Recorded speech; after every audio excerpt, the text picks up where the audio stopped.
5월 23일 토요일 새벽 묵상입니다. 오늘의 말씀은 신명기 22장 13절부터 30절까지의 말씀입니다.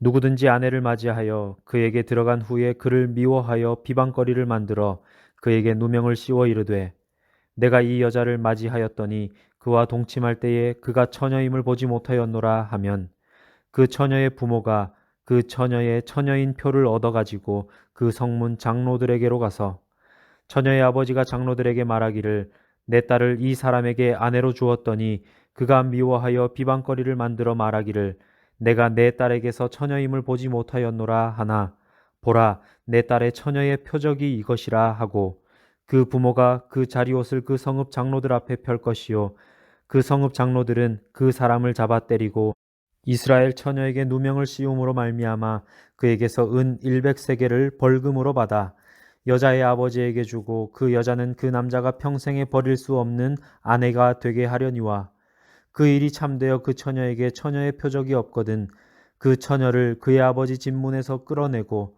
그 성읍 사람들이 그를 돌로 쳐 죽일지니 이는 그가 그의 아버지 집에서 창기의 행동을 하여 이스라엘 중에서 악을 행하였음이라. 너는 이와 같이 하여 너희 가운데서 악을 제할지니라. 어떤 남자가 유부녀와 동침한 것이 드러나거든 그 동침한 남자와 그 여자를 둘 다 죽여 이스라엘 중에 악을 제할지니라. 처녀인 여자가 남자와 약혼한 후에 어떤 남자가 그를 성읍 중에서 만나 동침하면 너희는 그들을 둘 다 성읍 문으로 끌어내고 그들을 돌로 쳐 죽일 것이니 그 처녀는 성 안에 있으면서도 소리 지르지 아니하였으며 그 남자는 그 이웃의 아내를 욕보였음이라. 너는 이같이 하여 너희 가운데에서 악을 제할지니라.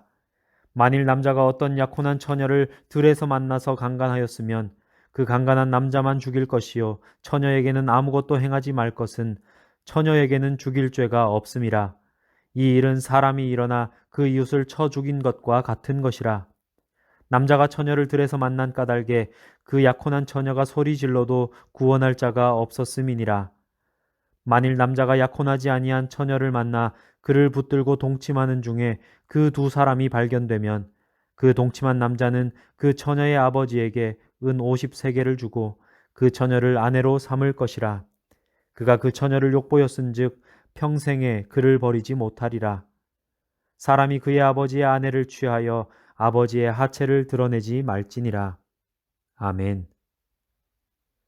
굉장히 예민해서 깨지기 쉬운 것들이나 엄청난 폭발력이 있어서 큰 피해를 가져올 수 있는 것들은 특별히 조심해서 다루어야 합니다. 우리 삶에도 그런 문제들이 있습니다.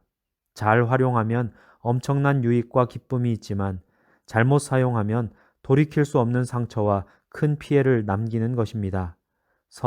그리고 부부 관계가 바로 그런 문제입니다. 미움은 어디에나 있을 수 있습니다. 하지만 미움 때문에 악을 행하는 것은 별개의 문제입니다. 특히 약자인 아내를 미워해 누명을 씌워 비방거리로 만들었다면 가정의 문제를 넘어 공동체의 문제로 다루어야 하는 중대한 문제가 됩니다. 우리는 자신의 감정을 크게 생각합니다. 부정적 감정이 마음을 지배하면 잘못된 방법을 사용해서라도 그것을 해소하려 합니다. 복수심에 불타오를 때는 당한 만큼 돌려주는 복수를 통해 해소하려고 합니다. 부정적 감정을 품을 수는 있지만 잘못된 방식으로 해소하는 것은 죄의 영역으로 들어가는 것입니다. 결혼 후에 마음이 변한 남편이 비방거리를 만들어 아내에게 누명을 씌워 고소합니다. 남편의 이 부정적인 말은 두 가지 부정적인 결말 중 하나를 발생시킵니다. 그런데 성경에 이와 정반대로 행동한 남편이 있습니다. 마리아의 남편 요셉입니다. 그는 드러내지 않았습니다. 침묵하고 조용히 넘어가려 했습니다. 배려와 온유함으로 아내를 대했습니다. 성경은 그런 요셉에 대해 의롭다고 말합니다. 사랑과 존중과 배려가 있다면 부부가 성문 앞 장로들 앞에 서는 일은 없을 것입니다. 본문은 계속 성적 순결을 강조합니다. 이스라엘의 우상 숭배를 성적 타락에 빗대어 표현할 정도로 성적 온전함을 유지하는 것은 중요한 문제였습니다. 성에는 강력한 힘이 있습니다. 그것은 부부를 강력한 연합으로 인도하기도 하며 다윗과 밧세바 사건처럼 위대했던 왕을 거의 파멸 직전까지 몰고 가기도 합니다. 우리가 성에 대해 최선을 다해 조심해야 하는 이유가 여기에 있습니다. 간통에 대한 처벌은 죽음이었습니다. 공동체를 구성하는 근간인 가정을 깨뜨리고 이스라엘 공동체를 깨뜨리는 죄이므로 용납될 수 없었던 것입니다. 성적 타락 자체도 악하지만 더 심각한 악은 가정의 파괴입니다. 부부는 가정의 기초로 서로 헌신하는 관계입니다. 약속의 관계입니다. 이스라엘과 하나님의 언약 관계와 본질적으로 동일한 성격을 가집니다. 하나님의 백성이 하나님께 신실해야 하듯이 부부는 서로에게 신실해야 합니다. 유부녀나 약혼한 여자를 범한 남자는 반드시 죽임을 당했습니다. 결혼 관계를 깨뜨리고 남의 가정을 파괴한 중대한 범죄이기 때문입니다. 하지만 여자는 상황에 따라 다른 판결을 받았습니다. 성 안에서 사건이 발생했다면 여자가 적극적으로 도움을 청하지 않은 것으로 보아 남자와 동일하게 죽임을 당했습니다. 반면에 도움을 청할 수 없는 상황에서 일방적으로 피해를 입었을 경우에는 아무런 책임도 없었습니다. 하나님의 백성은 이렇듯 성적 정결함을 지키기 위해 힘써야 합니다. 우리는 성에 대해 개방적인 시대를 살고 있습니다. 간통은 잘못으로 여기지도 않을 정도로 성적 방종이 우리를 공격합니다. 하지만 이런 도전에 흔들려서는 안 됩니다. 성의 붕괴, 음란함은 반드시 영혼의 타락을 가져옵니다. 하나님의 백성은 몸과 마음을 정결하게 지켜야 합니다. 기도하겠습니다. 사랑의 하나님 감사합니다. 오늘도 하나님의 말씀으로 이 한날을 시작합니다. 하나님이 우리에게 말씀하시는 정결함은 단순히 영적이거나 내적인 것에 그치는 것이 아니라 우리의 육신과 또 우리의 행위의 정결함도 포함된다는 사실을 오늘 다시 한번 깨닫습니다. 주님, 우리의 마음 가운데 또 우리의 행위 가운데 음란함이 없게 하여 주십시오.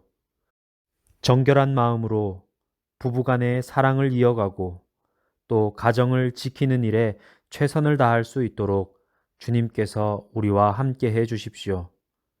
5월 가정의 달을 맞아서 우리의 가정을 다시 한 번 더 돌아보기를 원합니다.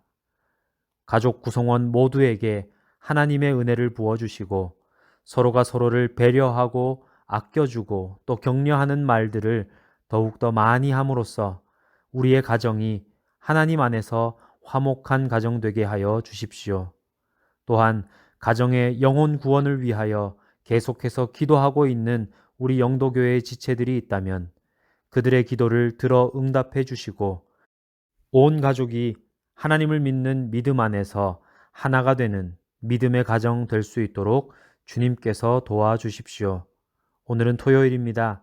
내일 거룩한 주일을 준비하게 하시고 우리가 준비된 몸과 마음으로 하나님 앞에 거룩한 예배를 드릴 수 있도록 우리와 함께 해 주십시오.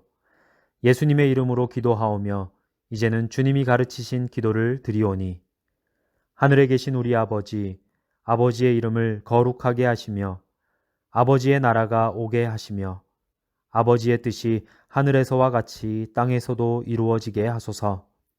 오늘 우리에게 일용할 양식을 주시고 우리가 우리에게 잘못한 사람을 용서하여 준 것 같이 우리 죄를 용서하여 주시고 우리를 시험에 빠지지 않게 하시고 악에서 구하소서.